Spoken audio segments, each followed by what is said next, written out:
Ada Pak, jadi soal yang di Tempo itu katanya dia main tambang dan Kan katanya kan gitu kan ya kan semua teman-teman juga sudah baca kan berita terkait itu, tentu itu juga menjadi informasi buat kami ya di Dumas ya, supaya lakukanlah itu telahan informasi-informasi itu. Kan saya yakin kalau wartawan nulis kan pasti juga berbasis data kan begitu ya.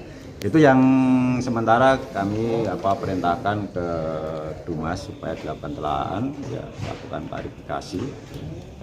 Saya sih berharap wartawan yang nulis atau investigatornya dari Tempo itu bisa memberikan sedikit clue atau informasi juga ke kami kan seperti itu. Pak, tapi apakah ada kaitannya sama kemarin Pak Jubir bilangnya ini Pak, Pak Bahlil itu kalau misalkan dipanggil akan didalami dulu soal pas AGK Pak. Nah, untuk Gubernur Maluku. Nah, untuk pendalamannya yang soal Satgas Investasi yang dilaporan Tempo, apakah nanti juga akan didalami keterangan ke Pak Bahlil saat diperiksa di kasus AGK Pak?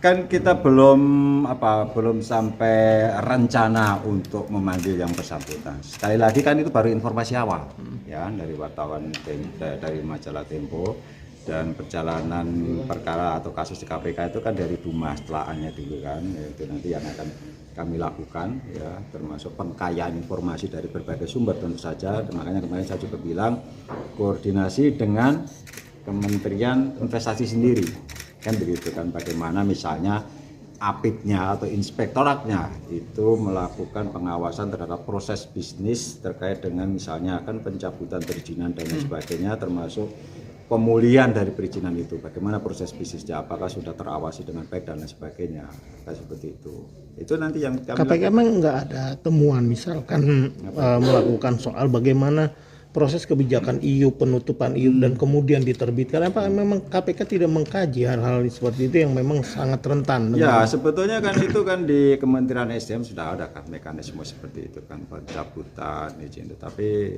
kalau dari majalah Tempo kemarin dari investigasinya kan ada satgas khusus terkait dengan penataan ya, penataan uang dan investasi atau apapun, sehingga ada semacam otoritas yang diberikan kepada Kementerian Investasi untuk melakukan hal seperti itu, percepatan investasi kaitannya gitu. Sebetulnya ada ya, saya nggak tahu. Nah, makanya kan perlu ditelaah, didalami. Apakah ada semacam mekanisme yang tumpang tindih antara Kementerian SDM dan Kementerian Investasi dan lain sebagainya, kan seperti itu harus dilihat.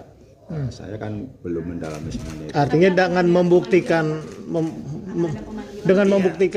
pemanggilan itu kan ketika tahap penyelidikan kan begitu kan, itu pun baru sebatas klarifikasi. Artinya diklarifikasi lah, belum masih jauh gitu. Jauh ya. Tapi ini diobrolin di pimpinan Pak. Apa? Dibahas nggak Pak? Ya kalau dibahas sih di pimpinan sudah kita ngobrol-ngobrol, kita sudah panggil. Lalu kapan ekspos? Secara formal apa informal gitu Pak? Obrolannya maksudnya mengobrolkan soal temuan Tempo itu. Secara ya, informal aja pas lagi ketemu, lagi membicarakan yang lain, terus ada berita Tempo menarik nih, itu kan laporan investigasi.